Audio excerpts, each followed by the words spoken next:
Halo penonton setia Pemilihan TV, kembali lagi dalam konten Pemilihan Rampai edisi bulan Oktober. Berita pertama dibuka dari tragedi yang menimpa kepada ratusan supporter tak bersalah tragedi Kanjuruhan. Tragedi bermula ketika dihelat lanjutan pertandingan BRI Liga 1 Indonesia yang mempertemukan tuan rumah Arema melawan rivalnya Persebaya Surabaya. Faktanya pertandingan ini digelar tanpa kehadiran penonton Persebaya Surabaya sebagai upaya antisipasi adanya gesekan antar supporter. Pertandingan yang digelar di Stadion Kanjuruhan Malang pada 1 Oktober 2022 lalu ini justru mencatatkan banyak korban jiwa. Pasalnya, terjadi kericuhan yang bermula dari masuknya supporter Arema ke dalam lapangan sebagai bentuk ungkapan kekecewaan terhadap timnya yang mengalami kekalahan. Namun pihak kepolisian yang bertugas sebagai pengamanan justru terkesan menyerang supporter dengan menembakkan gas air mata ke arah tribun. Hasilnya, sekitar 4 minggu setelah kejadian, ada kurang lebih 132 korban jiwa dinyatakan meninggal dan ratusan mengalami luka-luka. Tak berselang lama, Presiden Joko Widodo menginstruksikan agar pagelaran BRI Liga 1 dihentikan sementara hingga adanya evaluasi lanjutan. Kemudian untuk mengusut tuntas kasus ini, dibentuk tim gabungan independen pencari fakta atau TGIPF yang diketuai langsung oleh Menteri Koordinator Politik Hukum dan Keamanan Mahfud MD.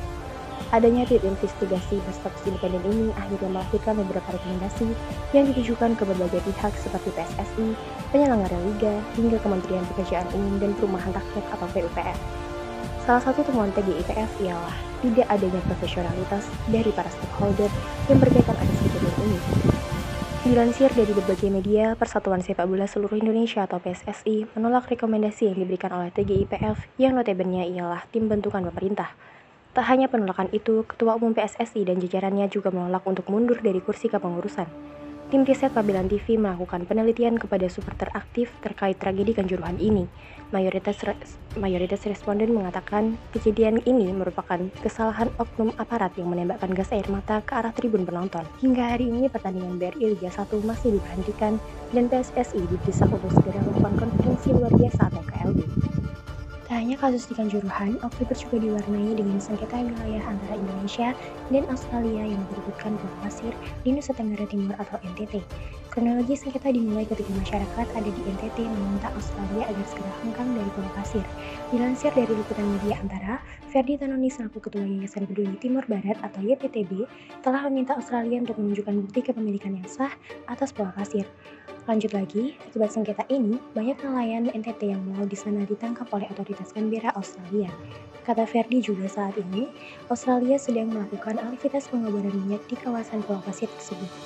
Klaim Australia didasarkan pada Memorandum of Understanding atau MOU dengan Indonesia soal penentuan batas-batas wilayah di kawasan Pulau Pasir.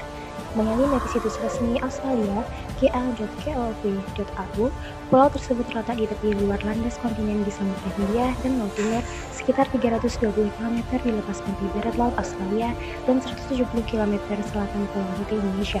Sementara itu, klaim dari pihak Yayasan Peduli Timur Barat mengatakan bahwa di pulau tersebut terdapat kuburan Pulau Rote dan artefak. Atas sengketa ini, Direktur Jenderal Asia Pasifik dan Afrika, Abdul Qadir Jailani, menegaskan jika Pulau Pasir dimiliki oleh Australia. Kepemilikan Pulau Pasir ini didasarkan warisan dari Inggris, yang pada dasarnya Australia memang pernah dijajah oleh Inggris. Abdul Qadir juga mengatakan bahwa jika menurut hukum internasional, wilayah Negara Kesatuan Republik Indonesia atau NKRI sebatas wilayah bekas Hindia Belanda.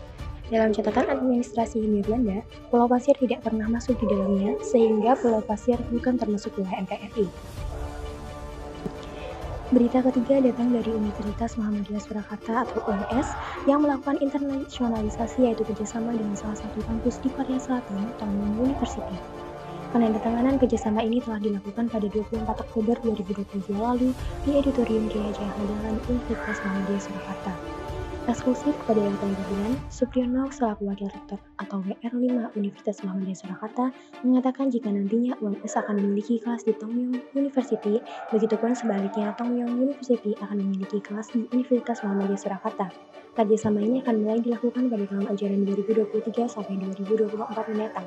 Penandatanganan Memorandum of Agreement atau MOA akan berlangsung hingga 5 tahun ke depan sebelum nantinya dilakukan evaluasi kerja sama kembali. Garis kerjasama ini menarik banyak perhatian masyarakat di media sosial sejak adanya pengalaman kerjasama yang disampaikan oleh Rektor UMS dalam salah satu sambutannya.